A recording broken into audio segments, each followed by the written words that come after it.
بیٹھ جائیں. اس وقت جو یہ تقریر ہے یہ آپ کے لیے ہے اور ان تمام ہندوستانی بھائیوں کے لیے ہے کہ جو دوسرے فرقوں سے تعلق رکھتے ہیں اور امام حسین علیہ السلام کو خراج عقیدت پیش کرنے کے لیے جمع ہے. یہ پہلو، یہ عاشورہ، یہ جلوس، یہ علم، یہ تعبیر کیوں ہے؟ اس لیے ہم اس لیے شکایت کر رہے ہیں کیوں جاتے حسین میں منہمک ہیں. مولا حسین آج سے 1400 برس پہلے یعنی 10 محرم سن 61 ہجری کو کربلا میں تشریف لائے تھے. اپنے دور کے سب سے بڑے دہشت گرد آتنکوادی یزید سے سپارہ ہونے کے لیے کیا ہوا تھا. یزید نے امام حسین سے بیعت مانگی. بیعت مانگنے کا مطلب یہ تھا کہ وہ اپنی ہر غلطی کو امام حسین کے ذریعے صحیح بتانا چاہتا تھا کیونکہ حسین رسول کے نواسے تھے، ان کے وارث تھے، ان کی یادگار تھے.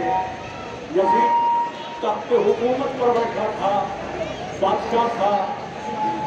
اس کا یہ دعویٰ تھا کہ وہ جو کچھ کر رہا ہے سب صحیح ہے. اس کے آگے سب لوگ سر تسلیم خم کر دیں، اس کی بات سب لوگ مان لیں کیونکہ وہ اپنے کو سب سے بڑا کہہ رہا ہے. یزید اس دور میں پورے عالم اسلام اور پورے عالم انسانیت میں صرف اپنے کو بڑا کہہ رہا تھا. امام حسین جس ارادے سے نکلے کہ یزید بڑا نہیں ہے، اللہ بڑا ہے. امام حسین کا مقصد یہ تھا کہ یہ پیغام پہنچ جائے کہ نہ یزید بڑا ہے، نہ یزید جیسا کوئی ظالم بڑا ہے، بس اللہ بڑا ہے جس نے پوری دنیا کو بنایا، جس نے پورے سنسار کو بنایا. جس کو آپ اللہ کہیں، پربھو کہیں، پرماتما کہتے ہیں، کسی بھی نام سے پکاریں، بس بڑا وہ ہے. یزید اپنی بڑائی کا اعلان کر رہا تھا اور مولا حسین اللہ کی بڑائی کا اعلان کر رہے تھے. فیصلہ یہیں پر ہو گیا.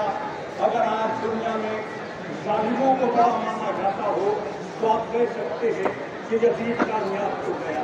لیکن آج بھی اگر پوری دنیا میں اللہ کی بڑائی کا اعلان ہو رہا ہے، اللہ اکبر کہا جا رہا ہے، تو اس کا مطلب یہ کہ کل بھی حسین جیتے ہوئے تھے، آج بھی حسین جیتے ہوئے.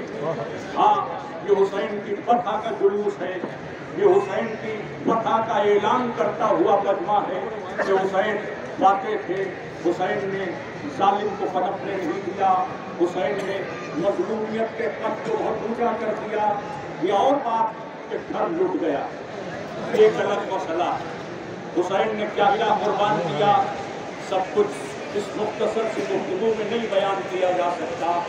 یہاں جتنے انسان ہیں ان سے میں انسانیت کے حوالے سے سوال کرتا ہوں کہ اس مجمع میں کسی بھی مذہب کے انسان کے پاس کوئی شخص ایک بچے کو لے کر آئے اور کہے کہ اسے پانی پلا دو، تو کیا آپ اس سے یہ پوچھیں گے کہ تمہارا دھرم کیا ہے، تمہارا مذہب کیا ہے؟ مانوتا اور انسانیت کا تقاضا یہ ہے کہ آپ کہیں گے بچہ پیاسا ہے اسے پانی پلا دیا جائے.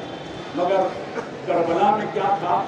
حسین اپنے 6 مہینے کے بچے کو لے کر لشکر یزید کے سامنے یہ کہہ رہے تھے کہ میرا بچہ 3 دن کا پیاسا. اگر تم یہ سمجھتے ہو کہ حسین تمہارے ذوق ناقص میں خطا وار ہے تو اس بچے کی تو کوئی خطا نہیں ہو سکتی، اسے پانی پلا دو. جواب کیا ملا؟ بس وہ جواب ہمیں آج تک رلاتا ہے.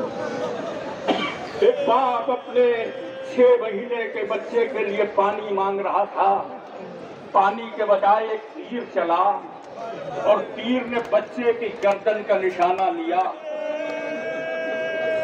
تیر میں 3 پھل تھے، ایک پھل علی اصغر کی گردن سے داخل ہوا اور دائیں طرف سے بائیں طرف نکل گیا. تیر کا دوسرا پھل صغیر کے کانوں میں داخل ہو گیا.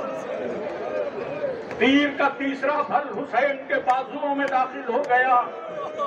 بڑی حسرت سے حسین نے اپنے بچے کو دیکھا، کبھی آسمان کو دیکھا، کبھی علی اصغر کے چہرے کو دیکھا، اپنے ہتھیلی سے تھپتھپایا، میرے لال آنکھیں کھولو۔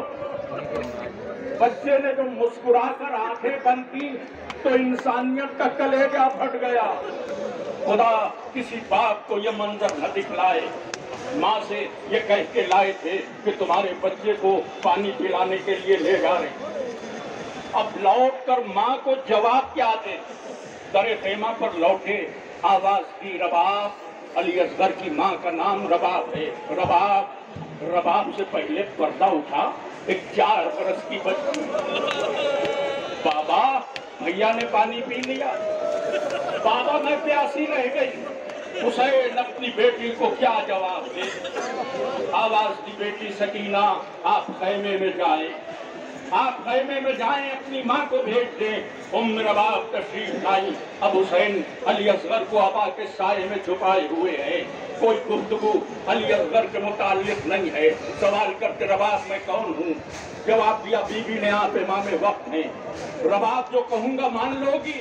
آپ کا حکم سر آنکھوں پر۔ رباب صبر کرنا، یہ کہہ کر جو آقا کا دامن الٹا، دنیا میں کوئی ماں وہ منظر نہ دیکھی جو ام رباب نے دیکھا۔ ارے وہ کرتا جو تھوڑی دیر پہلے سفید تھا لہو سے سرخ ہو چکا تھا۔ ایک ہی فقرہ کہا، میرے لال کیا تیرے سن کے بچے بھی مقتل میں نہر کیے جاتے ہیں؟ جلدی سے علی اصغر کو ابا کے سائے میں لے کر حسین پشت خیمہ پر آ گئے۔ ذوالفقار سے ننگی سے قبر کھودی، جب قبر کھود چکے تو اپنے دل کے ٹکڑے کو قبر میں لٹایا، اور ظاہر ہے کہ مٹی پائنے پاؤں سے دی جاتی ہے، مٹی دینا شروع کی، پاؤں چھپ گئے، سینہ چھپ گیا۔ علی اصغر کے چہرے پر نظر پڑی، اب جو نظر پڑی تو دونوں ہاتھ قبر میں داخل کیے، علی اصغر کو نکالا، سینے سے لگا لیا، میرے دل کے ٹکڑے کو تجھے کیسے دفن کروں؟ دیر تک روتے رہے، ترائی کر رخ کیا، اے میرے عباس کاش تم ہوتے، مجھ سے میرا بیٹا دفنایا نہیں جا رہا ہے۔ پھر علی اصغر کو قبر میں لٹایا، پھر مٹی برابر کی، پھر چہرے پر نظر پڑی۔ اب جو تڑپ کے علی اصغر کو نکالا تو کبھی رخسار چومے، کبھی ماتھا چوما۔ میرے لال کیا کرے، یہ باپ تجھے کیسے دفن کرے؟ کاندھے پر کسی کا ہاتھ محسوس ہوا، مڑ کر دیکھا، ام رباب تھی۔ مولا ابھی آپ نے کہا مجھ سے صبر کرو، مولا آپ بھی صبر فرمائیں۔ علی اصغر کو قبر میں لٹایا، مٹی برابر کی، اب علی اصغر کی طرف نہیں دیکھا، منہ پھیر لیا، مٹی برابر کی، ننھی سے قبر کھود کے اصغر کو گاڑ کے، شبیر اٹھڑے ہوئے دامن کو جھاڑ کے، یا حسین